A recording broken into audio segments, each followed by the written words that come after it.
चलिए आज हम स्टार्ट करने वाले हैं एक विमीय गति।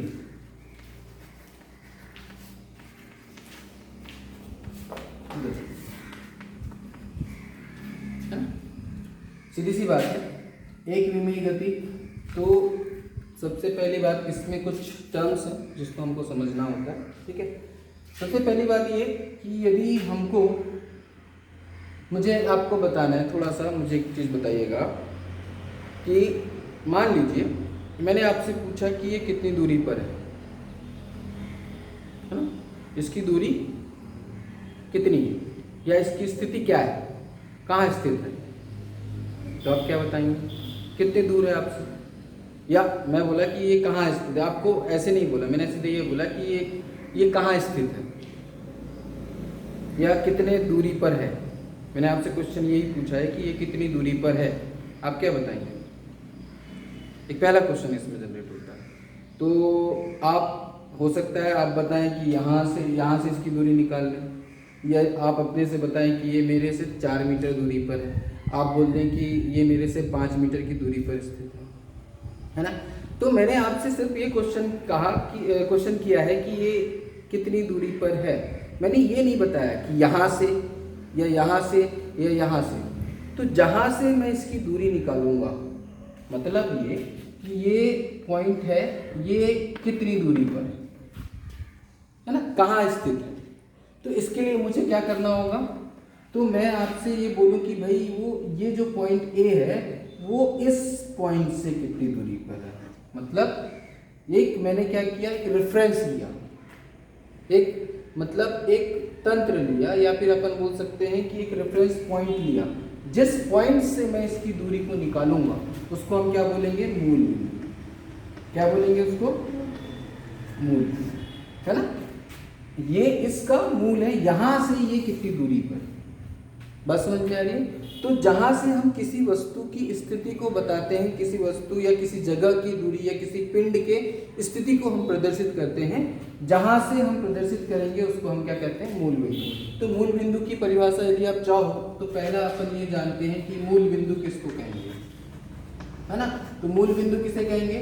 जहां से हम किसी वस्तु की स्थिति को प्रदर्शित करते हैं या स्थिति को बताते हैं, जिस बिंदु से हम किसी वस्तु की यथा स्थिति को प्रदर्शित करेंगे या उसकी एग्जैक्ट पोजीशन को प्रदर्शित करेंगे, वो उसका क्या कहलाएगा? मूल बिंदु कहलाएगा। अच्छा, ये एक सरल रेखा है, ठीक है ना। एक सरल रेखा में हम इसकी बोल देंगे कितनी, तो 5 किलोमीटर दूरी पर है या 5 मीटर की दूरी पर स्थित है। ये हमने इसकी स्थिति बताई, ठीक है। तो यहाँ पे हमें एक चीज ही बतानी है और एक सरल रेखा में हो रही है, तो इस तरह की गति को हम क्या बोलेंगे, या इस तरह की जो स्थिति है वो एक सरल रेखा की हो गई। तो है ना, हमें एक कितनी, मतलब इसकी स्थिति बताने के लिए कितने, एक विमा की आवश्यकता होगी, ठीक है। तो दूसरी चीज, यदि मान लो एक कोई हमारे पास प्लेन है, ये एक सरफेस है, सरफेस जिसमें अपने पास एक्स और वाई, इसमें यदि मुझे इसकी स्थिति बतानी हो तो मैंने क्या किया, ये मूल बिंदु की इसके सापेक्ष बताया, है ना। तो मुझे क्या चाहिए, किसी भी वस्तु की स्थिति को मुझे जानना है कि ये वस्तु की स्थिति क्या है, एग्जैक्ट इसका लोकेशन क्या है, इसकी एग्जैक्ट स्थिति क्या है। तो उसके लिए मुझे एक तंत्र की आवश्यकता होती है। जैसे इसमें अपन ने एक मूल बिंदु ले लिया, तो यहाँ पर एक तरीके से एक तंत्र बना, यहाँ पर भी एक निकाय तैयार हुआ, है ना। एक तंत्र, एक प्लेन हमने स्टेब्लिश किया और उसमें हमने एक मूल बिंदु को बताया, इसके सापेक्ष इसकी स्थिति को हमने निकाला। किसके सापेक्ष? इस मूल बिंदु के सापेक्ष इस पॉइंट की, इस कण की, इस वस्तु की स्थिति को हम क्या कर रहे हैं? प्रदर्शित कर रहे हैं कि यहाँ से ये x दूरी पर, x से x दूरी पर, y से ये। तो इसको दिखाने के लिए हमें कितने निर्देशांकों की आवश्यकता पड़ रही है? 2। यहाँ पर सीधे मैं x बता दे रहा था, 1 दूरी, क्योंकि एक सरल रेखा में गति थी। तो यहाँ पे कितने विमा की आवश्यकता पड़ी? 1 विमा की आवश्यकता। यहाँ पर कितने? 2 विमा। यदि वही चीज हवा में हो तो 3 विमा हो। जैसे ये अपन ले लेते हैं, इसको x, इसको y, इसको z ले लिया, यहाँ पर स्थित है, तो मुझे इन तीनों का ज्ञान होना जरूरी है इसकी स्थिति, एग्जैक्ट स्थिति बताने के लिए। इसको यदि मैं मूल बिंदु बोल दूं, है ना, ऐसी अपने पास 3 विमा के लिए ऐसे ये, इसको मैं बोल दूं x, ये y और ये z, ऐसा बोल दूं। और यहाँ पर कोई पॉइंट है, तो मुझे ये तीनों चीज़ें बतानी होंगी। देखिए यहाँ से ये x से इतनी दूरी पर, ये ऐसे ले लेता हूँ, ये ऐसे ले लिया, चलो ठीक है। तो ये x, देखो x से ये x है ना, ये y, और ये वाली जो दूरी होगी वो कौन सी होगी, ये होगी अपने पास z। तो यहाँ पर ये जो पॉइंट है इस p को रिप्रेजेंट करने के लिए मुझे क्या करना पड़ेगा, लेकिन इन सभी के लिए क्या आवश्यक है, एक निर्देश तंत्र, मूल बिंदु, जो कि एक क्या करता है, एक निर्देश तंत्र का निर्माण करता है। ठीक है, किसकी आवश्यकता है हमको, निर्देश तंत्र की, जो हमको निर्देश तंत्र है ना, ये जो निर्देश तंत्र है ये हमको बताता है एग्जैक्ट स्थिति कि उस वस्तु की एग्जैक्ट स्थिति क्या है। हम एक जगह को हम क्या करते हैं, फिक्स मानकर चलते हैं। क्या बताइए, कोई भी चीज यहाँ पे फिक्स है, अर्थ भी तो मोशन में है, तो किसी भी चीज को हम फिक्स कह सकते हैं क्या, नहीं कह सकते, है ना। तो यहाँ पर ये जो निर्देश तंत्र है उसको हम तैयार करते हैं। तो निर्देश तंत्र कितने प्रकार के होते हैं, 2 प्रकार के होते हैं हमारे पास। दूसरा हम जानेंगे निर्देश तंत्र। निर्देश तंत्र क्या होता है, तो निर्देश तंत्र ऐसा तंत्र जो किसी वस्तु की स्थिति को हमको बताता है एग्जैक्टली, है ना, कि वो कहाँ पर स्थित है और उसमें कितने निर्देशांकों की आवश्यकता होगी, निर्देशांक, है ना। तो ये इसको हम क्या बोलेंगे, निर्देश देने वाले अंक। क्या करने वाले, निर्देश देने वाले अंक। क्या निर्देशित करते हैं हमको कि ये पॉइंट कहाँ है। तो यदि हम इसमें x और y बता रहे हैं तो हम बोलेंगे कि x से कितनी दूरी पर, मान लो 2 मीटर की दूरी पर, है ना, y से कितनी दूरी पर, तो 4 मीटर की दूरी पर। मतलब ये कि एक समतल में है x से 2 मीटर की दूरी पर। आपको यदि यहाँ जाना है तो आप क्या करेंगे, यहाँ से 2 मीटर जाएंगे, वहाँ से लेफ्ट जाएंगे, 4 मीटर चढ़ेंगे तो आपको ये वाला पॉइंट मिल जाएगा, ये कण आपको मिल जाएगा, ये जगह आपको मिल जाएगी। तो ये क्या कर रहा है, निर्देशित कर रहा है ना। तो ये जो निर्देशांक है और जो निर्देश तंत्र है वो हमको क्या देता है, निर्देशांक देता है। ऐसे निर्देशांक जो हमको उस जगह, उस प्लेस को या उस जगह तक पहुंचने में सहायता करते हैं। उस जगह को हमको क्या करते हैं, निर्देशित करते हैं कि ये जगह इस जगह, मतलब इस पर्टिकुलर अंकों के निर्देशांकों पर निर्भर करता है, या यहाँ पर होगा, यहाँ इस जगह पर होगा। बात समझ में आ गई। तो ये ऐसे अंक होते हैं जो हमको निर्देशित करते हैं उस जगह के लिए, बताते हैं कि आपको ये यहाँ पर ऐसे इतनी दूरी पर जाएंगे। यदि आप यहाँ x से इतनी दूरी पर चलेंगे, यहाँ से y दूरी पर चलेंगे, मतलब 4 मीटर पे चलेंगे, तो आपको ये p मिल जाएगा। ठीक है ना। तो ऐसे ही निर्देशांक या निर्देश तंत्र, ये जो निर्देश तंत्र है वो हमको निर्देशांक देते हैं और जिसकी सहायता से हम उस पर्टिकुलर जगह पर पहुंच सकते हैं, उस निर्देशित जगह पर जा सकते हैं। ठीक है। तो ये कितने प्रकार के होते हैं, तो ये हमारे पास 2 प्रकार के होते हैं। फिजिक्स में हम इसको 2 प्रकार से पढ़ेंगे। खैर इसको आगे भी मैं और अच्छे से समझाऊंगा क्योंकि इसके आगे भी इसको समझना है। तो ये 2 प्रकार के होंगे, है ना। ये कौन कौन से प्रकार इसमें अपन लेते हैं, तो इसमें हम लेते हैं जड़त्वीय और अजड़त्वीय। जो निर्देश तंत्र होते हैं ये 2 प्रकार के होते हैं, जड़त्वीय निर्देश तंत्र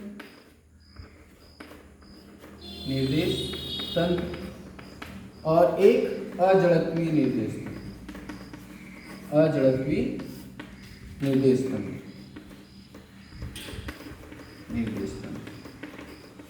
ठीक है, ये 2 प्रकार के होते हैं। ठीक है। अब ये जो जड़त्वीय निर्देश तंत्र हैं ये क्या होते हैं, तो ये जो जड़त्वीय, जो न्यूटन के नियम का पालन करते हैं। न्यूटन के नियम, तो न्यूटन के नियम का एक पूरा का पूरा चैप्टर है, वो मैं आपको बताऊंगा। तो जो न्यूटन के नियम का पालन करते हैं और ये जो जड़त्वीय है ये किसी के, ये कहते हैं ये मतलब जड़त्वीय निर्देश तंत्र क्या करते हैं, तो जो सापेक्षिक गति होती है, सापेक्षिक, किसी के सापेक्ष गति या सापेक्षिक स्थिति को बताएंगे, किसी के सापेक्ष स्थिति को प्रदर्शित करेंगे। किसी वस्तु, कोई वस्तु यदि गति कर रहा है तो अब गति में कौन सी वस्तु होगी विरामावस्था में, तो वो भी मैं आपको अभी एक्सप्लेन करूंगा। तो सापेक्षिक गति या सापेक्षिक स्थिति को बताएंगे कि इसके सापेक्ष इसकी स्थिति क्या है। क्योंकि कोई भी चीज यदि मैं आपको डायरेक्ट पूछूं कि ये कहाँ है तो भाई इसकी स्थिति कुछ भी हो सकती है, लेकिन मैंने आपसे एक ऐसे निर्देश तंत्र तैयार कर लिया और बोला कि इसके मूल बिंदु के सापेक्ष इसकी स्थिति क्या है, तो वह हम माप सकते हैं। कैसे माप सकते हैं? तो यहाँ से ये माप लेंगे और ऐसा माप लेंगे और उसको हम लिख देंगे कि भाई ये P है, कितना है तो 8 और मैंने बोल दिया 8 और 6 बोल दिया, मतलब ये x से 8 मीटर की दूरी पर और यहाँ से 6 मीटर की दूरी पर, मतलब ये इसकी स्थिति बता दी, है ना। तो मुझे क्या चाहिए? एक फ्रेम चाहिए, इसको निर्देश तंत्र या इसको हम फ्रेम बोलते हैं, जड़त्वीय फ्रेम। क्या बोलेंगे? जड़त्वीय निर्देश तंत्र या उसको जड़त्वीय फ्रेम, निर्देश फ्रेम बोल देंगे। फ्रेम, एक फ्रेम हम तैयार करते हैं। उस फ्रेम मतलब जितने भी सापेक्षिक होंगे, सापेक्षिक और निरपेक्ष गति होती ही नहीं, हम बोलेंगे होती ही नहीं, उसको माप ही नहीं सकते, इसको माप नहीं सकते, मतलब जिस चीज को हम माप नहीं सकते वो न्यूटन के नियम का पालन करेगा क्या? न्यूटन के नियम का कोई पालन, ये नियम का पालन नहीं करते, न्यूटन के नियम का पालन नहीं करते, नहीं करते, है ना। तो जो अजड़त्वीय निर्देश फ्रेम होगा या तंत्र होगा वो न्यूटन के नियम का पालन नहीं करेगा। वो मैं आपको बताऊंगा न्यूटन के नियम क्या होते हैं, वो आगे और अच्छे से इसको हम एक्सप्लेन करेंगे। बट अभी आप ये जान लीजिए कि अजड़त्वीय फ्रेम जिसमें निरपेक्ष गति की बात होती है, तो निरपेक्ष गति। अच्छा, इसमें आप मुझे एक बात बताइए, आपको मैं एक एग्जाम्पल दे रहा हूं, इसमें किसी के सापेक्ष हम नहीं करते हैं ना। चलो, यदि मान लो हमने क्या बोला कि आप एक मोड़ आया, ये ऐसे मोड़ आया, ठीक है, आप बस में जा रहे हैं, ऐसे मोड़ में आप, तो बस में ऐसे, बस जब ऐसे मोड़ते हैं तो आप लोग देखे होंगे जब आप बैठे रहते हैं और जब मोड़ आता है तो बस इस तरह से मुड़ी, ठीक है, ऐसे करो तो आप इस तरह से झुक जाते हैं, झुक जाते हैं। कोई ढकेल रहा होता है क्या? नहीं, ढकेल रहा होता है क्या? नहीं, लेकिन फिर भी आपको क्या लगता है कि कोई हमको ऐसे पुश कर रहा है, या हम एक बल का अनुभव करते हैं, ऐसे झुक जाते हैं, हम जोर से पकड़ लेते हैं, है ना। एक आप जिगजैग वाला झूला झूल रहे होंगे, एक जिगजैग झूला ऐसे ऐसे झूल जाता है, आप देखे हो, है ना, जो एक झूला होता है, तो उसमें भी जब आपको, जब वो झूला एकदम तेजी से ऐसे घूम के जाता है तो आप क्या करते हैं, ऐसे थोड़े से पीछे हो जाएंगे, पीछे हो जाते हैं तो आप तेजी से पकड़ लेते हैं, जो पकड़ने का आपके पास होता है उसको तेजी से पकड़ लेते हैं। क्यों? क्योंकि आप एक फोर्स को फील करते हैं। क्या एग्जैक्टली लग रहा होता है? नहीं, उसको हम बोलते हैं छद्म बल। क्या उसको हम उसका मान निकाल सकते हैं ना? हाँ, उसको निकालने के तरीके अलग अलग हैं, लेकिन हम उसको कैलकुलेट नहीं कर सकते, परिभाषित नहीं कर सकते, उसको हम निकाल नहीं सकते हैं। तो ऐसे जो हमारे पास होंगे वो क्या कहलाएंगे? अजड़त्वीय, उसमें आएंगे वो सारी चीजें। Is that clear? बात समझ में आ रही है? उसको हम छद्म, आभासी, जो आभास हो रहा है हमको, एग्जैक्टली लग नहीं रहा है, कोई उसको हमको ऐसा ढकेल नहीं रहा होता उस समय, है ना, हम फील कर रहे होते हैं। तो इस तरह का जो होता है उसको हम क्या कहते हैं? जो कि न्यूटन के नियम का पालन नहीं करेगा। ठीक है, तो ये हमने पढ़ ली। ठीक, अब कुछ चीजें और कि कोई वस्तु गत्यावस्था में है ना, तो कब हम उसको गत्यावस्था में बोलेंगे? तो वो सारी जितना कुछ भी हम पढ़ेंगे, एक विमीय गति, दो विमीय गति, वो सब हम किस में पढ़ेंगे? जड़त्वीय निर्देश तंत्र या निर्देश फ्रेम को लेकर के करेंगे। और ये इसी के माध्यम से पॉसिबल है, क्योंकि सारे में हम सापेक्षिक चीजें किसी को एक माध्यम बना करके, जैसे दो ट्रेन ऐसी चल रही है, हम खड़े हैं, ठीक है, तो यदि ट्रेन में आप, मैंने एक एग्जांपल दिया हुआ था कि ट्रेन के डब्बे में आप बैठे हैं, है ना, यहाँ पर ये अब ऐसे डब्बे हैं, यहाँ पर आप बैठे हैं और यहाँ पर आप बैठे हैं, तो ट्रेन मान लो 100 की स्पीड में चल रही है, 100 किलोमीटर पर आवर की स्पीड में चल रही है, तो आप यहाँ बैठे हैं और ये भी यहाँ बैठा हुआ है, तो आप ये नहीं कह सकते कि ये गति अवस्था में होगा। लेकिन एक बाहर वाला व्यक्ति, ये जो खड़ा है प्लेटफॉर्म पे खड़ा है, ये ट्रेन को देख रहा है कि ये ट्रेन कितने की 100 की स्पीड में गति कर रही है, तो ये बोलेगा कि ये इसकी स्पीड कितनी है 100। लेकिन आपसे यदि पूछा जाए कि आप कितनी स्पीड में हैं, आप दोनों एक दूसरे के सापेक्ष कितनी स्पीड में, तो आपका स्पीड क्या होगा? 0।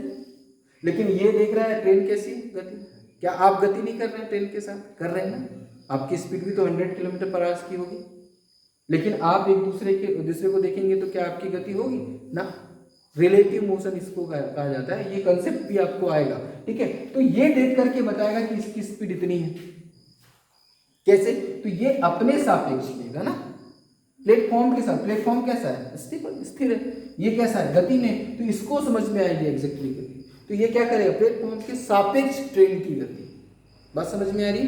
तो वो चीज आपको, तो ये प्लेटफॉर्म को क्या मानेगा, स्थिर मानकर चलेगा, है ना। तो ये एक अपना एक तंत्र बना ना, ठीक है। तो ये कौन सा हुआ, सापेक्षिक। जितने भी सापेक्षिक हम बात करेंगे, है ना, किसी के सापेक्ष वाली जो भी बात करेंगे वो सब किस में आएंगे, जड़त्वीय निर्देश फ्रेम में। अर्थात हम जो कुछ भी हम काम करेंगे, जो गति की बात करेंगे, विराम की बात करेंगे, वो किसी के सापेक्ष की बात करेंगे। Is that clear? ठीक, तो चलिए देखते हैं। अब यहाँ पर बात करेंगे विराम अवस्था या गत्यावस्था, ठीक है। तो सबसे पहले हम किसको लें, विराम अवस्था को लेके चलते हैं। किसको लेके चलते हैं, तीसरा पॉइंट लेते हैं विराम अवस्था, कि कोई वस्तु विरामावस्था में। कब कहेंगे विरामावस्था में, कि विराम की स्थिति में, विराम की स्थिति में। तो हम क्या करते हैं, ये हमने एक पॉइंट लिया, ठीक है, एक ऐसा ले लेते हैं, एक पॉइंट है या फिर ये है, ठीक है, ये, ठीक। हमने क्या किया, हमने इसको देखा, ठीक। अभी हमने देखा कि 10 बजे अभी यहीं पर 10:05 हुआ तो भी इसकी स्थिति क्या है, 10:10 हुआ तो भी ये इसी स्थिति में, 10:15 हुआ तो भी इसी। तो इसकी स्थिति में कोई परिवर्तन किसके सापेक्ष, समय के सापेक्ष, नॉट हमारे सापेक्ष। हमारे सापेक्ष तो अभी ऐसे ही, लेकिन हम यहाँ पर टाइम को क्या बना रहे हैं, बेस बना रहे हैं। तो समय के सापेक्ष 10 बजे तो भी इसकी स्थिति यही थी, है ना। फिर 10 बजकर कितना हुआ, 10:05 हुआ तो भी यही स्थिति में था, 10:10 हुआ तो भी ये इसी स्थिति में था। तो इसमें कोई परिवर्तन हुआ क्या, किसके सापेक्ष, समय के सापेक्ष। तो हम यहाँ पर लिखेंगे यदि, क्योंकि समय ही एक ऐसा है जो लगातार बदलता जा रहा है, तो हम उसी के सापेक्ष बात करेंगे, ठीक है। तो हम क्या करेंगे, यदि किसी वस्तु की स्थिति में समय के सापेक्ष, किसके सापेक्ष, समय t के सापेक्ष कोई परिवर्तन नहीं हो रहा है, कोई परिवर्तन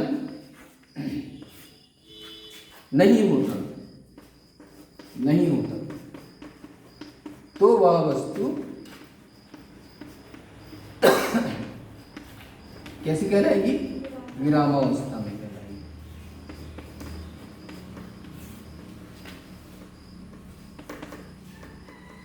कहलाएगी।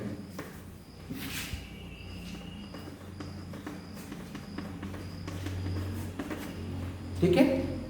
तो विरामावस्था को आप क्या, किसके सापेक्ष ले लेते हैं, समय के सापेक्ष। यदि इसको ग्राफ में भी रिप्रेजेंट करते हैं तो चलो मैं ऐसे ग्राफ में भी रिप्रेजेंट कर देता हूँ। चलिए देखिए, इधर मैं क्या ले लेता हूँ, समय t ले लेता हूँ, ठीक है। x डायरेक्शन में क्या ले लिया, t। y डायरेक्शन में क्या ले लेता हूँ, तो y डायरेक्शन में विस्थापन ले लेता हूँ। तो मैंने यहाँ पे देखो, ये वस्तु अभी यहाँ पर थी, कहाँ पर, 10 बजे, ठीक है। 10:05 हुआ, तब भी वस्तु कहाँ देखा हमने, इसी स्थिति में देखा। कितनी दूरी पर है, तो बोले ये 5 मीटर की दूरी पर था, ठीक है। कितनी दूरी पर था, 5 मीटर। 10:05 हुआ, तब भी स्थिति कितनी है उसकी, 5 मीटर की दूरी, है ना। 10:10 हो गया तो भी स्थिति क्या आ गई, 5 मीटर। मतलब हम ये मिनट में ले रहे हैं, सेकंड में भी ले सकते हो आप, और हम समय सेकंड में ही लेके चलेंगे, फिजिक्स में हम सेकंड में ही लेकर चलेंगे, ठीक है। तो हम यहाँ पर एस, चलो एक कर लें, एक काम करते हैं, इसको हम ले लेते हैं। यहाँ पे 10 बज रहे हैं, 10:05 हुआ, कितना हुआ, 5 सेकेंड। तब भी इसकी स्थिति 5 मीटर। 10 सेकेंड हुआ, तब भी इसकी स्थिति कितनी है, 5 मीटर। 15 सेकेंड हो गया, 10:15 सेकेंड हो गया, तब भी इसकी स्थिति कितनी, 5, है ना। और 20 सेकेंड हो गया, तब भी इसकी स्थिति कितनी, 5 मीटर। तो देखिए ये ग्राफ तैयार हो रही है। तो विराम अवस्था के लिए हमारे पास ग्राफ कैसा बनेगा, एक स्ट्रेट लाइन, किसके बीच, तो हम बोलेंगे समय और किसके बीच, स्थिति। ये क्या है अपने पास, स्थिति, ये क्या है, स्थिति। उसकी स्थिति बदलती, देखो स्थिति क्या चेंज हुई, क्या 5 मीटर अभी भी है, ये भी 5 मीटर, ये भी 5 मीटर, ये भी 5 मीटर। तो हमने एक ग्राफ ऐसे बना दिया, ड्रॉ कर दिया। इधर क्या है, समय, समय बढ़ता जा रहा है, एक चीज बढ़ते जा रही है, एक स्थिर है। कौन सी चीज स्थिर है, स्थिति, उसकी स्थिति नहीं बदल रही है। तो वो 10:05 में भी वहीं पर था, 10 सेकंड में भी वहीं पर था, 30 सेकंड में भी वहीं पर था, 40 सेकंड में भी वहीं पर था। तो वो वस्तु कैसा होगा? विराम अवस्था में होगा, उसकी स्थिति में कोई परिवर्तन। तो वही चीज हमने लिख दिया कि किसी वस्तु की स्थिति में समय के सापेक्ष कोई परिवर्तन या समय के साथ कोई परिवर्तन नहीं हो रहा है, तो वह वस्तु क्या कहलाएगी? विराम अवस्था। तो यहाँ पर क्या हो रहा है? देखो हमने क्या लिखा, सापेक्ष, अर्थात ये किसकी बात कर रहे हैं? जड़त्व की। बात समझ में आ गई? ठीक, तो यहाँ पर ये हमारे पास क्या हुआ? स्थिति और समय। तो ये जो ग्राफ हमारे पास हुआ किसके लिए? विराम अवस्था के लिए। किसके लिए? स्थिति समय ग्राफ। इसको हम क्या नाम देंगे? स्थिति समय ग्राफ। इसको बोल देते हैं एक्स टी ग्राफ। ये अलग से आपको अलग से समझाया भी जाएगा और भी आगे बताऊंगा इसको। ठीक है, तो एक्स टी ग्राफ कैसे बनेगा समझ में आ गया? ठीक है, तो विराम अवस्था के लिए आप क्या लिखेंगे? ये लिख देंगे और ग्राफ भी बना देंगे उसकी, एक्स टी ग्राफ, स्थिति और समय ग्राफ। ठीक, अब हम बात करते हैं गति अवस्था। किसकी बात करते हैं? गत्यावस्था की। चलिए,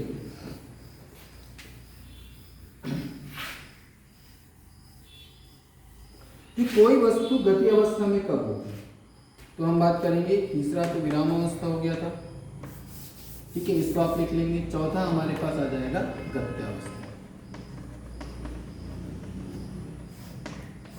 या गति, कि कोई वस्तु गति में होगी कब होगी या कब उसको हम गति में कहेंगे। देखिए, ये अभी हमने बोला 10 बजे वो यहाँ पे थे, 10:05 हुआ तब ये आ गई। ठीक है, 10 सेकेंड हुआ तो ये आ गई। तो ये इस तरह से क्या हो रहा है? समय के साथ इसके स्थिति में क्या हो रहा है? परिवर्तन हो रहा है। ये देखिए हो रहा है। ठीक है, तो ये हम इसको क्या कहेंगे कि जब किसी वस्तु की स्थिति में समय के साथ क्या हो रहा है? परिवर्तन हो रहा हो, तो ऐसी वस्तु क्या कहलाएगी? गति अवस्था में कहलाएगी। तो आप इसको लिख सकते हैं, जब किसी वस्तु की स्थिति में समय के साथ परिवर्तन हो तो वह वस्तु क्या कहलाएगी?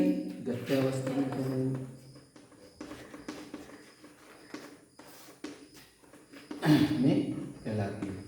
कहलाती है। अब यहां पर भी देखिए, समय के साथ या समय के सापेक्ष लिख देते हैं। बात समझ में आ रही? उसके समय के सापेक्ष क्या हो रहा है? परिवर्तन हो रहा है। फिर तो वही बात, इसमें अपन यदि ग्राफ बनाना चाहें तो मैं ग्राफ बना देता हूं। चलिए, अपन यहाँ पर इसकी स्थिति लिख देता हूं मैं। चलिए, ग्राफ बनाने के लिए आप कुछ मत करिए, ये समय, यहाँ पर समय लिख दे रहा हूँ। ये बजा 10:05 हुआ, या केवल करेक्ट 10 बज रहा था, तो उसकी स्थिति क्या थी? 0 थी, है ना। मैं यहाँ पर इस डायरेक्शन में समय ले लेता हूँ, है ना, इसको समझने के लिए, और इस डायरेक्शन में स्थिति x, है ना। इसको मैं शब्दों में भी लिख दे रहा हूँ, स्थिति, और यहाँ पर क्या है? समय। ये लिख देता हूँ, ये x डायरेक्शन में दिखा दिया और ये y डायरेक्शन में स्थिति को दिखा दिया। ठीक है, अब देखिए, जैसे ही 5 सेकंड हुआ तो इसकी स्थिति कितनी हो गई? तो हमने बोला ये 2 मीटर चला गया। ठीक, 10 सेकंड हुआ 10 बजकर के, तो ये कितना चला गया? तो 5 मीटर चला गया। 10:15 हुआ तो ये चला गया 8 मीटर चला गया। ठीक है, फिर 20 मिनट हुआ, 20 सेकंड हुआ, 10:20 हुआ, तो इसकी स्थिति क्या हो गई? तो इसकी स्थिति हो गई 9 मीटर हो गई।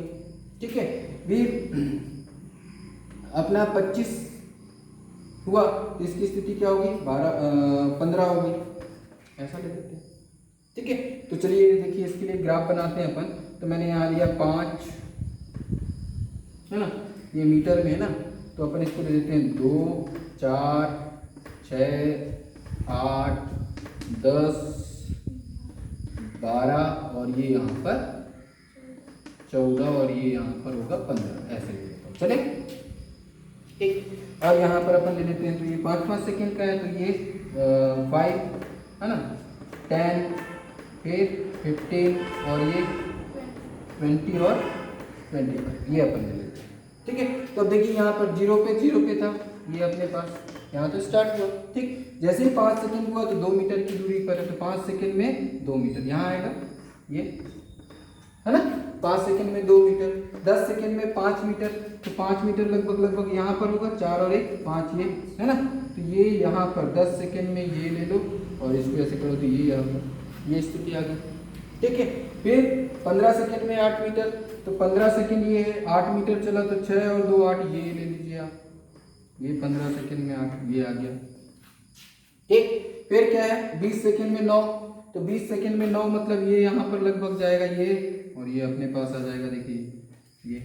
ठीक है, उसके बाद 15 सेकंड में 25, 15 सेकंड में सॉरी 25 सेकंड में 15 मीटर, तो 15 मीटर बोले तो ये आ गया, 25 आ गया, तो ये अपने पास इस तरह से। तो देखिए गति हमारी कैसी हो रही है, ये इस तरह से ऐसे, ये गति। तो देखिए स्थिति हर 5-5 सेकंड में क्या होती जा रही है, बदलती जा रही है। हर समय के बाद, मतलब समय में जैसे जैसे समय चेंज हो रहा है वैसे वैसे उसकी स्थिति बदलती जा रही है। तो ये कौन सा ग्राफ हुआ, समय और स्थिति का ग्राफ हुआ। तो ये इस तरह से यदि अपने पास ग्राफ मिलता है तो हम क्या बोलेंगे, देखिए ये कैसा होगा, गत्यावस्था में होगा। कैसा होगा, गत्यावस्था में होगा। अब इसमें भी दो तरीके से इस गति को, गति जो होगी उस गति को भी हम क्या करेंगे, दो तरीके से पढ़ेंगे। ठीक है, गति को भी हम किस तरीके, दो तरीके से कैसे पढ़ेंगे बेटा, तो दो तरीके से हम पढ़ेंगे, इसको मैं आपको बता देता हूँ। तो ये तो हमारे पास गति हो गई। अब इसमें इस गति को हम दो तरीके से कैसे पढ़ेंगे, जो गति होगी वो दो तरह की गति होगी। क्या होगी, तो एक समान गति, एक समान गति, और एक कौन सी होगी, असमान गति। एक समान गति और असमान गति। तो यहाँ पर जो गति हो रही है, देखिए यहाँ पर क्या प्रत्येक 5 सेकंड में, देखिए 5 सेकंड में 2, 10 सेकंड में 5, दोनों के बीच डिफरेंस कितना है, 3 मीटर का। ठीक है, इन दोनों के बीच डिफरेंस देखिए कितना है, 3 मीटर का। इन दोनों के बीच डिफरेंस देखिए कितना है, 1 मीटर का। इन दोनों के बीच डिफरेंस देखिए कितना है, तो 9 और 6 मीटर का। तो देखिए हर 5 सेकंड में क्या है, वो 3-3 आगे बढ़ रहा है, नहीं 2-5 सेकंड के अंतराल में वो 3-3 मीटर गया, है ना। तो इसका मतलब यहां से यहां तक, कहां से कहां तक, 5 और 10, तो यहां से यहां तक देखिए ये जो स्लोप है एक जैसा आ रहा है। तो यहां से यहां तक की जो गति होगी वो क्या कहलाएगी, एक समान।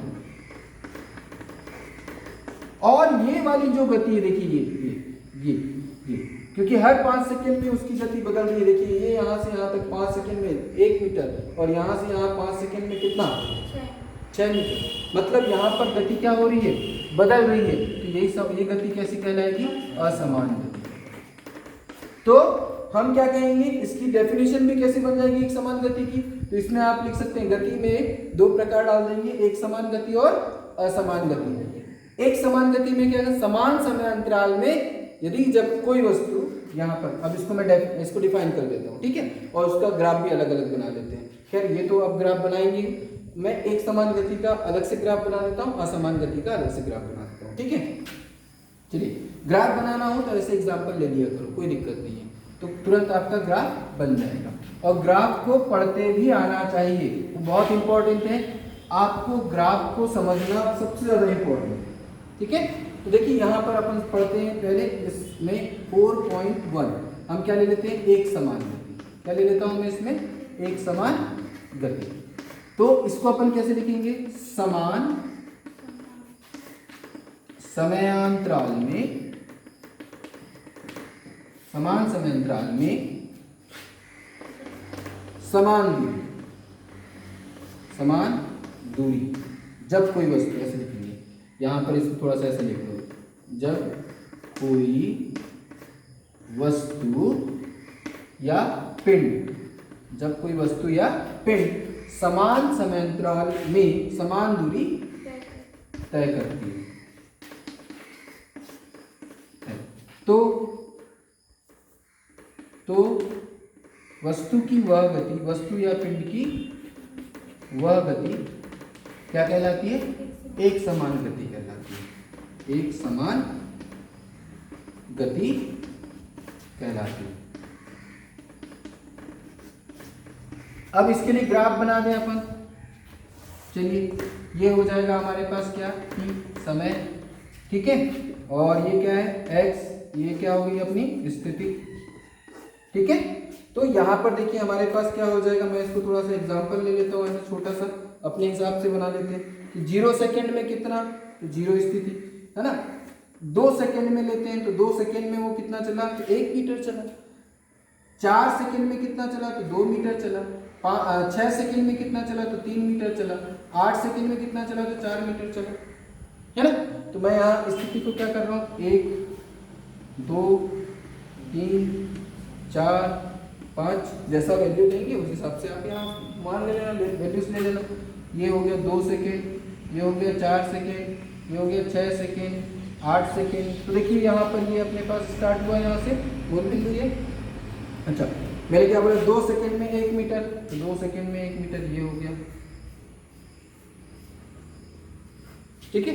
या हम इसको ऐसे भी लिख सकते थे कि अच्छा चलो ले लो कोई भी, ठीक है।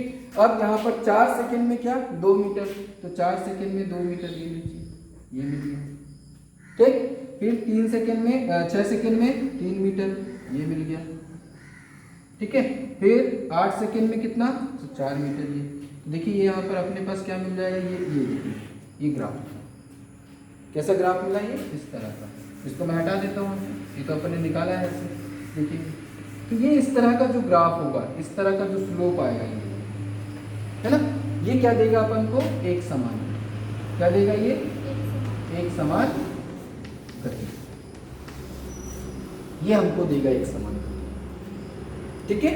मतलब वस्तु की स्थिति में क्या होते जा रहा है, चेंज होते जा रहा है समय के सापेक्ष, और एक समान रूप से हो रहा है, एक समान दूरी तय कर रहा है, समान समय अंतराल में समान दूरी तय कर रहा है। तो वस्तु या पिंड की ऐसी गति को हम क्या नाम देंगे, एक समान गति। इज दैट क्लियर, ठीक है। अब हम आते हैं असमान गति, तो ये बना लेंगे, ठीक है। असमान गति में हम क्या करेंगे, जब कोई वस्तु या पिंड समान समय अंतराल में समान दूरी तय नहीं करती, मैं इसको नहीं लिख देता हूँ, नहीं करती है, बस इतना ही करता हूँ चेंज, बस उससे ज़्यादा चेंज करने की जरूरत नहीं है ना। समान दूरी तय तो वस्तु की वह गति कैसी कहलाएगी, असमान, एक की जगह आ कर दे, असमान गति कहलाएगी, ठीक है। उसके लिए देखो एग्जांपल में अपन लेते हैं ये x और ये t ले लेता हूँ। तो यहाँ पे 0 सेकेंड में इसकी स्थिति मान लो कितनी है, 2 है, ठीक है, 2 की स्थिति में था पहले, ठीक। फिर 1 सेकेंड में कितनी हो गई, तो हमने बोला 5 हो गई। 2 सेकेंड में कितनी हो गई, मतलब 1 सेकेंड में 5 चला। 2 सेकेंड में, दूसरे सेकेंड में कितना चला, तो दूसरे सेकेंड में वो चला 6। तीसरे सेकेंड में कितना चल गया, तो तीसरे सेकेंड में 9 चल गया, या तीसरे सेकेंड में 8 चल गया, ठीक है। चौथे सेकेंड में कितना चल गया, तो 12 चल गया। पांचवें सेकेंड में कितना चल गया, तो हमने बोला 15 की जगह पर क्या लेते हैं, 11, इसको अपन ले लेते हैं 7 चल गया, ऐसे ले लो 7 चला 5वें सेकेंड में, जरूरी थोड़ी आगे जाए, नीचे भी तो आ सकती है ना। 6वें सेकेंड में क्या ले लेते हैं, तो 6वें सेकेंड में अपन ले लेते हैं 4 चला, बस समझ में आ रही। तो देखिए क्या हो रहा है यहाँ,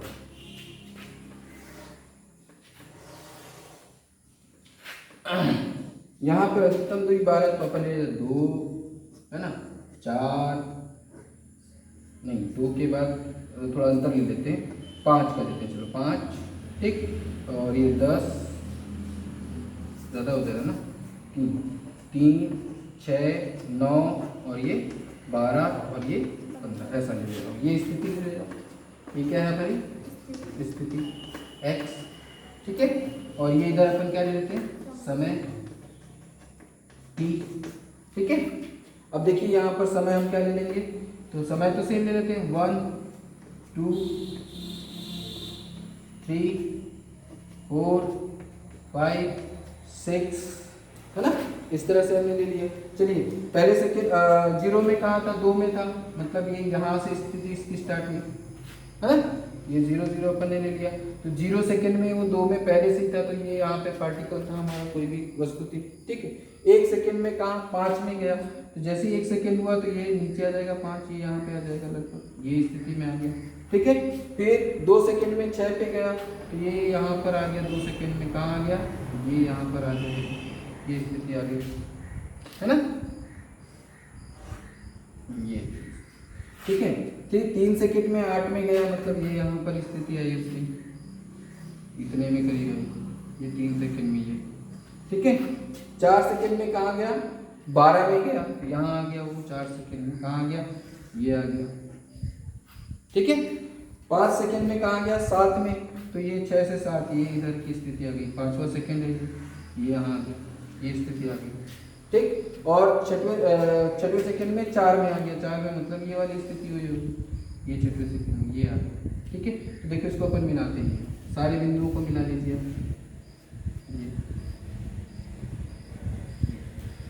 ये ग्राफ है, देखिए असमान गति का ये ग्राफ है, प्रत्येक सेकंड में उसकी स्थिति क्या हो रही है, अलग अलग आ रही है।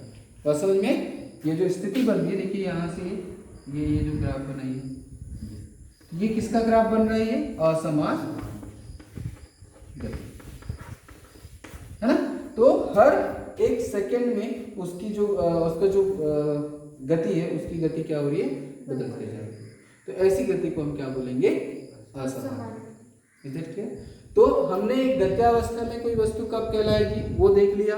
अब वो जो गति होगी वो समान होगी कि असमान होगी, वो भी हमने देख लिया, ठीक है। इसके बाद देखते हैं अपन बिंदु वस्तु, किसको समझते हैं, बिंदु वस्तु।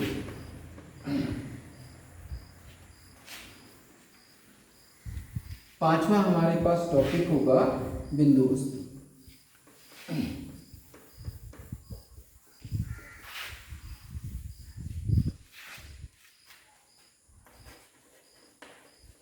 बिंदु वस्तु, ठीक है। तो देखिए ये हमारे पास कोई पार्टिकल है, ठीक है। इसके द्वारा जो तय की गई दूरी है वो देखिए ये वाली दूरी, पार्टिकल कितना बड़ा है ये, है ना, और ये इसने इतनी दूरी तय की है, ठीक। तो इसका जो आकार है इस दूरी से क्या है, कम है कि ज्यादा है, कम है ना। तो किसी वस्तु की दूरी, मतलब किसी वस्तु द्वारा तय की गई दूरी, उस दूरी से मतलब उस वस्तु के आकार से वो जो तय की गई दूरी है वो काफी ज्यादा हो।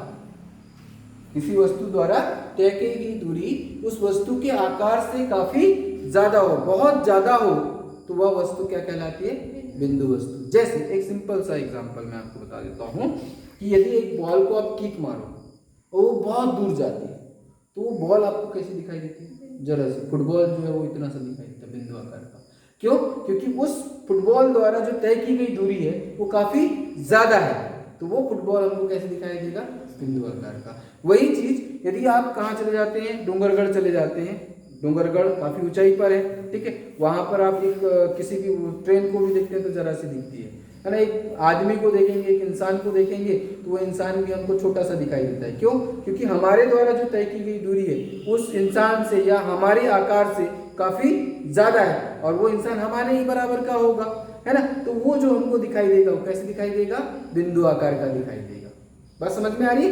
तो यहां पर डेफिनेशन क्या बन जाएगी बिंदु वस्तु की, कि किसी वस्तु द्वारा, ऐसा लिख दीजिए, यदि, है ना, किसी वस्तु द्वारा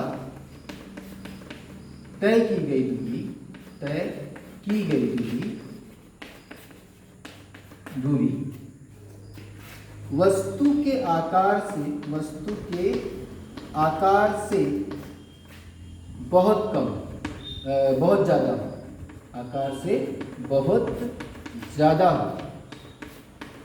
हो, तो वह वस्तु क्या कहलाएगी, बिंदु वस्तु कहलाएगी। तो बिंदु वस्तु किसको कहेंगे, एक डेफिनेशन पूछता है इसका ना, कि बिंदु वस्तु किसे कहते हैं। तो आप ये बता सकते हैं कि यदि किसी वस्तु द्वारा तय की गई दूरी उस वस्तु के आकार से बहुत ज्यादा हो तो वह वस्तु बिंदु वस्तु कहलाती है। कहलाती है। ठीक है, बात समझ में आई? नहीं है? क्लियर है? चलो अब ये भी हो गया, बिंदु वस्तु भी हो गया। अब एक बात, अब मैंने आपसे कहा कि दूरी वस्तु द्वारा, ये दूरी क्या होती है, पहले ये भी हमको जानना जरूरी है। तो हम इसको भी समझ लेते हैं, ये 5वां और ये 6वां पॉइंट हो गया दूरी। ठीक, तो दूरी क्या होती है उसको भी समझ लेते हैं कि दूरी क्या होगी। तो देखिए, किसी वस्तु द्वारा, है ना, ये अपन मैं ऐसे ले लेता हूँ उसको थोड़ा सा, ये कोई बस ये एक जगह है, एक पॉइंट है ना, और ये बी है ना। जैसे आप लोग अपने घर से आए होंगे, है ना, तो घर से आए होंगे तो क्या सीधे आए क्या घर से? नहीं, जैसे आप सीधे आ रहे हैं तो सीधे तो आ नहीं सकते, क्यों? क्योंकि बीच में किसी का घर पड़ा हो, तो आपकी जो गली होगी वो कैसी होगी, उस घर से ऐसे मुड़ कर आई होगी, है ना। तो आपने जितने लंबाई, पाथ की जो लंबाई थी, जो पाथ आपने तय किया, मान लो आपका पाथ ये है घर से यहाँ तक का, ये आपके इस जगह का ये जगह है जहाँ आप पढ़ रहे हैं, और ये आपका घर है ना। तो घर से आप ये पाथ की लंबाई, मतलब इस लंबाई को आप तय करके आ रहे हैं, है ना। तो ये जो पाथ की लंबाई है, ये जो पाथ है, ये जो रास्ता है, इस रास्ते की जो लंबाई होगी, पाथ बोलो या रास्ते की जो लंबाई होगी, है ना, ये जो लंबाई होगी, कुल लंबाई, इसको हम क्या बोलेंगे? दूरी। बस समझ में आ रही है? जो दूरी आप या जो पाथ आप चूज करके आए हैं, उसको जो तय करके आए हैं, है ना, तो वो क्या कहलाएगी? दूरी कहलाएगी। तो इसको डिफाइन कैसे करेंगे? तो हम बोलेंगे किसी वस्तु या पिंड द्वारा चली गई या तय की गई पाथ की लंबाई, है ना, पाथ या रास्ते की कुल लंबाई,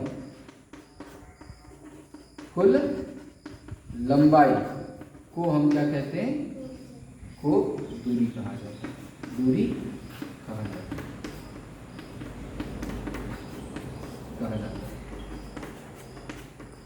ठीक है, तो दूरी किसे कहेंगे हम? वो जो पाथ जो आपने तय किया है अपने डेस्टिनेशन तक जाने में, है ना, अपनी जगह से अपने उस अपने सोर्स से डेस्टिनेशन जाने के लिए, है ना, जो आपका निश्चित वो है, क्या एम है, जहां आपको जाना है, तो वो जो आपने तय किया, वो क्या पाथ की, उस पाथ की लंबाई को हम क्या बोलेंगे? दूरी। तो दूरी को अपन कैसे याद रखेंगे? पाथ की लंबाई। ठीक, अब बात करते हैं विस्थापन की।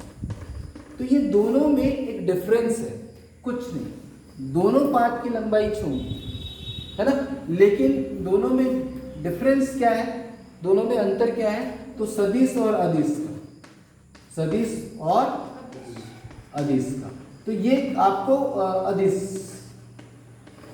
ठीक है, और अंतर इसमें सदिश और अदिश, तो सदिश और अदिश में जो अंतर होंगे वही अंतर इन दोनों में। अब वो कैसे? विस्थापन को हम किसे कहेंगे? तो जैसे मैंने क्या किया, एक पार्टिकल लिया, ठीक है, ये पार्टिकल, ये ए बिंदु से मैंने इसको ऐसे फेंका, कहां तक? बी तक। तो देखिए, ये इस तरह से इसको फेंका यहां से, ठीक है। तो ये इन दोनों के बीच की जो मिनिमम दूरी होगी, एक मिनिमम मतलब न्यूनतम दूरी, है ना। देखिए ये ए बी, तो अब मैं इसको ऐसे भी समझ सकते हैं कि भाई ए अपने पास सोर्स है ना, और ए से कहाँ जाना है? बी तक जाना है। तो ए से बी तक जाने के अपने पास 3 रास्ते होंगे, एक ये वाली रास्ता, एक ये भी हो सकता है, एक ऐसा भी हो सकता है रास्ता। नहीं हो सकता क्या? हो सकता है ए से बी तक जाने, हो सकता है ना। तो ये सारे के सारे क्या होंगे? दूरी कहलाएंगे। पाथ की सारी लंबाई क्या कहलाएगी? दूरी कहलाएगी। कब? जब इसमें दिशा निश्चित ना हो, दिशा मेंशन ना हो, तब ये सब के सब क्या कहलाएंगे? दूरी कहलाएंगे। लेकिन देखिए यहाँ पर मैं इस रास्ते को चूज कर रहा हूं, तो देखिए यहाँ पर दिशा क्या हो रहा है, यहाँ पे देखिए दिशा ये हो गई, फिर इधर चले गए तो दिशा ये हो गई, फिर चले गए तो दिशा क्या होती जा रही है? बदलते जा रही है। तो जब आप कोई रास्ता तय कर रहे हो और उसमें दिशा क्या होते जा रही हो, बदलते जा रही हो, तो उस पाथ की लंबाई को हम क्या बोलेंगे, दूरी। लेकिन जब आप कोई रास्ता तय कर रहे हैं और उसमें एक निश्चित दिशा हो, एक दिशा कैसी हो, निश्चित हो, ये इसी दिशा में आप जा रहे हैं, दिशा आपकी चेंज नहीं हो रही है, तो वो क्या कहलाएगी, या वो न्यूनतम दूरी, वह पाथ की न्यूनतम दूरी जिसकी एक निश्चित दिशा होती है, वो क्या कहलाएगा, विस्थापन। वो क्या कहलाएगा, विस्थापन, जिसमें एक निश्चित दिशा होती है। तो याद रखिएगा, विस्थापन कैसी राशि होती है, सदिश राशि होती है, और दूरी कैसी राशि होती है, अदिश। क्योंकि विस्थापन के साथ में क्या जुड़ा हुआ है, दिशा जुड़ी है। विस्थापन के साथ में क्या जुड़ा हुआ है, दिशा। एक निश्चित दिशा में हम क्या कर रहे हैं, किसी वस्तु या पिंड द्वारा तय की गई दूरी, न्यूनतम दूरी बोलेंगे। क्या बोलेंगे, न्यूनतम। देखो ये बताओ कि ये वाला रास्ता चूज करेंगे और ये वाला रास्ता, तो ये यहाँ से ऐसे जा रहे हैं तो हमको 5 मीटर चलना पड़ रहा है, ऐसे जा रहे हैं तो हमको 4 मीटर चलना पड़ रहा है, और यदि ऐसे जा रहे हैं तो 6 मीटर चलना पड़ रहा है। तो सबसे कम दूरी कौन सी, 4 मीटर, है ना। तो वह न्यूनतम दूरी, हम उसको डिफाइन कैसे करेंगे विस्थापन को, वह न्यूनतम दूरी जिसकी एक निश्चित दिशा होती है, वो क्या कहलाएगी, विस्थापन कहलाएगी। तो विस्थापन क्या है, न्यूनतम दूरी है जो एक निश्चित दिशा पर हो, एक निश्चित दिशा। बात समझ में आ रही है। तो विस्थापन क्या होगा, ये विस्थापन होगा। लेकिन यदि मैं दिशा को छोड़ दूं तो ये भी क्या होगा, दूरी। अर्थात मैं क्या कह सकता हूं कि जो दूरी होगी वो हमेशा विस्थापन से बड़ी होगी या विस्थापन के बराबर। एक अंतर और समझ में आया कि जो दूरी होगी वो विस्थापन के बराबर भी हो सकती है या उससे बड़ी होगी, उससे छोटी दूरी हमेशा विस्थापन से बड़ी होगी या उसके बराबर होगी। बात समझ में। और विस्थापन में हम क्या लिख सकते हैं कि विस्थापन हमेशा दूरी से छोटा होगा, उससे बड़ा नहीं हो सकता। अभी ठीक है, समझ में आया। चलिए अब मैं आपको बताऊं, विस्थापन समझ में आ गया, विस्थापन क्लियर है, ठीक है। तो विस्थापन में पहले अपन क्या लिखेंगे, तो विस्थापन क्या है, डिफरेंस, दो बिंदुओं के बीच का अंतर, किसके बीच का, ए और बी के बीच का अंतर। तो मैं यदि यहाँ पर कोई मूल बिंदु ले रहा हूँ, मूल बिंदु से यदि ए की स्थिति ले रहा हूँ, तो मैंने बोला मूल बिंदु से ए की स्थिति कितनी है, 5, मूल बिंदु से बी की स्थिति कितनी है, तो 15, ठीक है। तो ए से बी तक की स्थिति कितनी होगी, तो मैं बोलूंगा बी माइनस ए, ऐसे लिखूंगा। तो ये क्या हुआ, दोनों बिंदुओं का अंतर, पथों का अंतर, तो क्या कहलाएगा, पथांतर। तो दो बिंदुओं के बीच का जो पथांतर है वो क्या कहलाएगा, विस्थापन।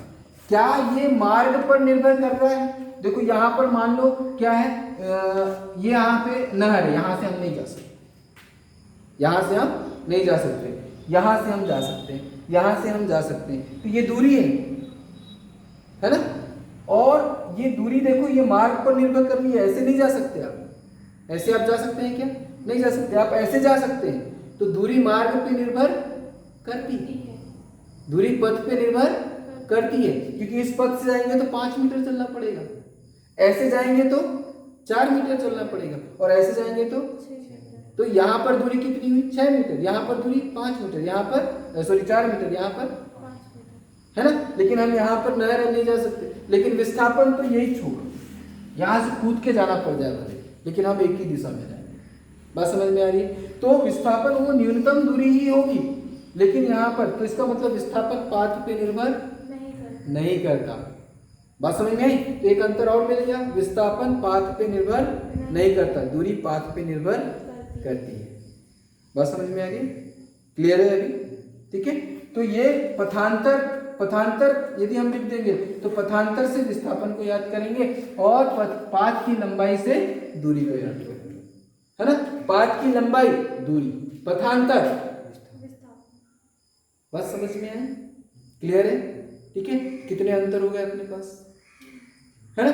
दूसरी बात थोड़ा सा और समझ में, चलो अंतर समझ में आ रहे। ये अंतर आप लोग लिखेंगे कि मैं लिखवाऊंगा, ये आप लोग एक आपका ये है, ये क्या हो जाएगा आपका असाइनमेंट, समझ लो। ये असाइनमेंट आप लोग मुझे देंगे कि दूरी और विस्थापन में अंतर आप लोग मुझे बताएंगे। ठीक है, मैंने आपको यहाँ पर एक्सप्लेन कर दिया है। ठीक है, पहला मैंने क्या बोला आपको कि दूरी कैसी राशि है, या दूरी हम किसे कहेंगे, तो पाथ की, किसी वस्तु द्वारा चली गई पाथ की लंबाई को क्या बोलेंगे, पहले डेफिनेशन, दूरी क्या होगी, किसी वस्तु द्वारा तय की गई पाथ की लंबाई को हम क्या बोलेंगे, दूरी। विस्थापन, तो किसी वस्तु द्वारा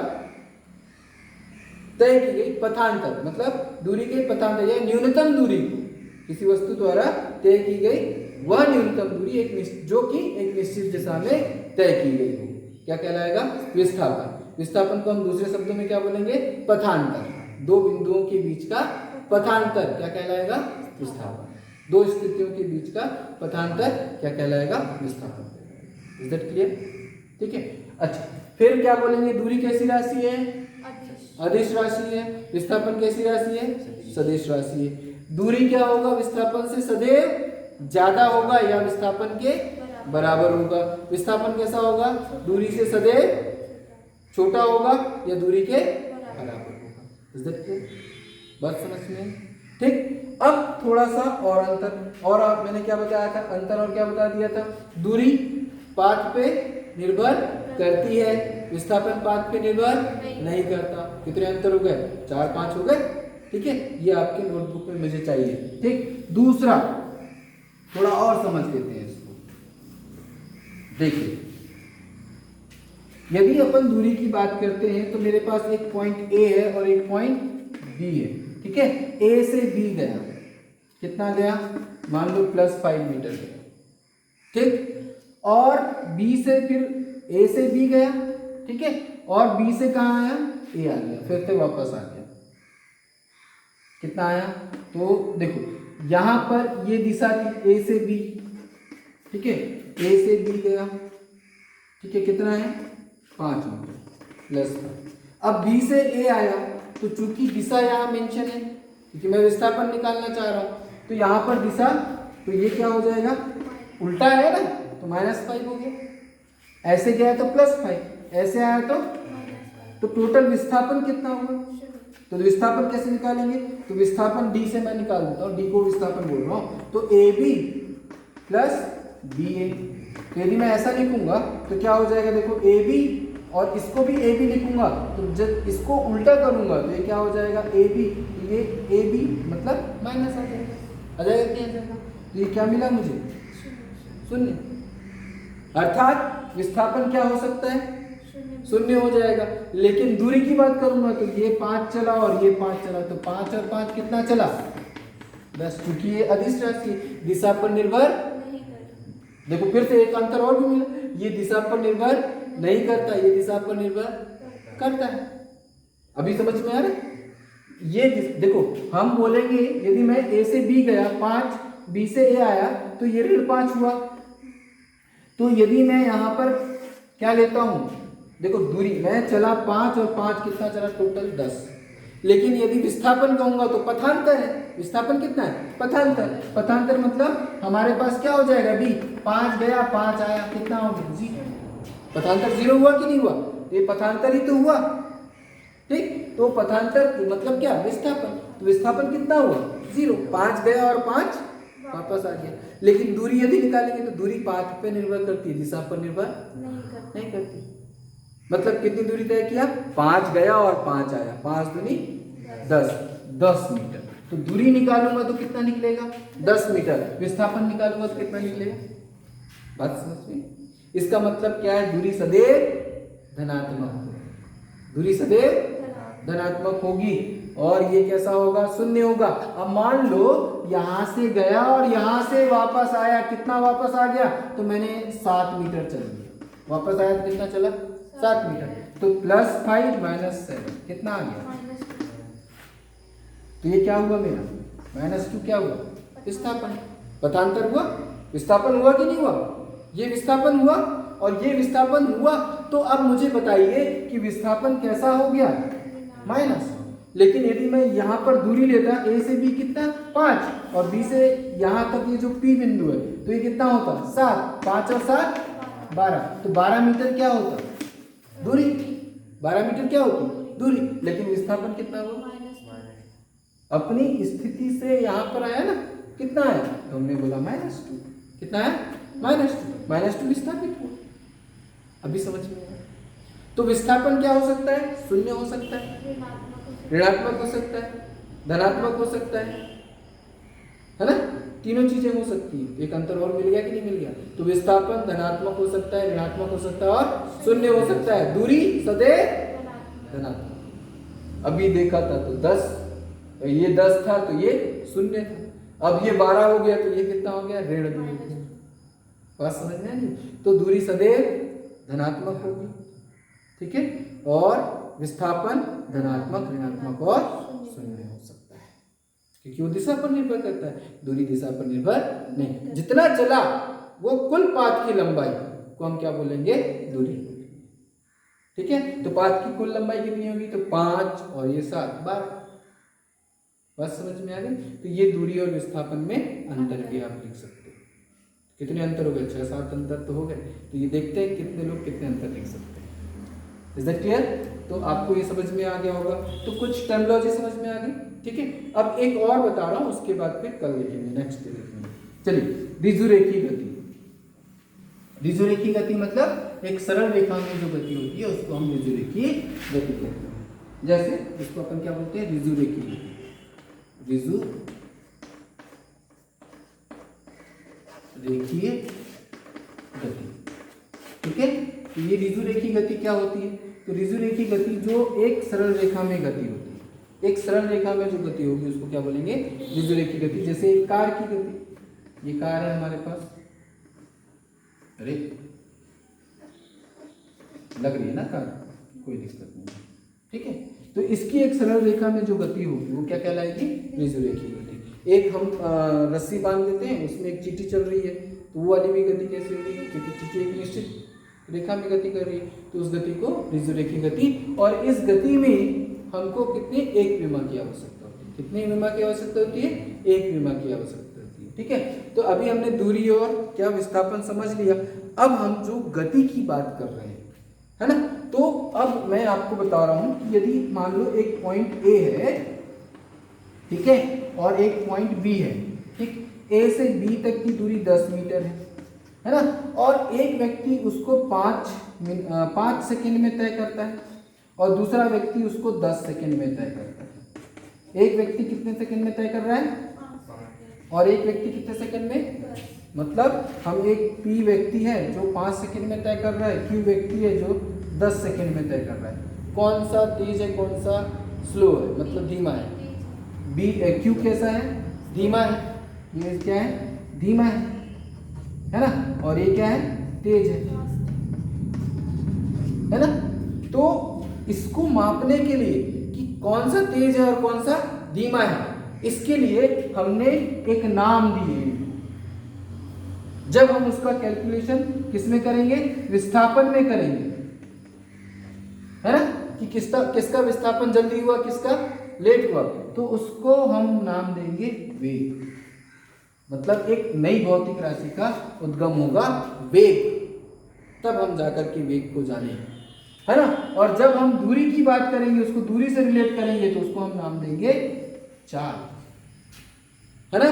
तो हम यहाँ पर जब हमने ये देखा कि ये तेज है, ये कम है ना, तो हमको उस समय नहीं पता था, उस समय जब इसमें वेग और चाल की जब खोज हो रही थी, या साइंटिस्ट ने उसको एक नई भौतिक राशि का निर्माण किया, नई भौतिक राशि बनाई, तो उसको नाम देने के लिए उन्होंने वेग और चाल, उसको नाम दिया, किसको, तेज और धीमा को, कि ये तेज है, इसकी गति तेज थी, तो हम क्या बोलेंगे, ये तेज चाल से चल रहा है, इसकी चाल कैसी है, तेज है, अधिक है इसकी चाल, तो उसको नाम दिया उसने चाल।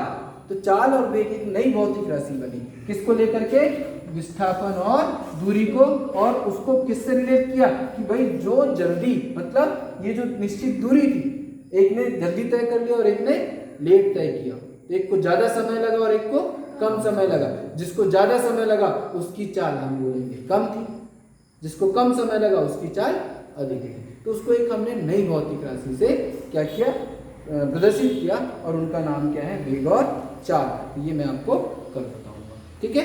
तो अभी चीज समझ में आ गई, ठीक है। और दूरी और मैं आपको एक विमीय गति या एक ऋजुरेखीय गति समझ में आ गई, ठीक है। इसके बाद हम आगे कल देखेंगे।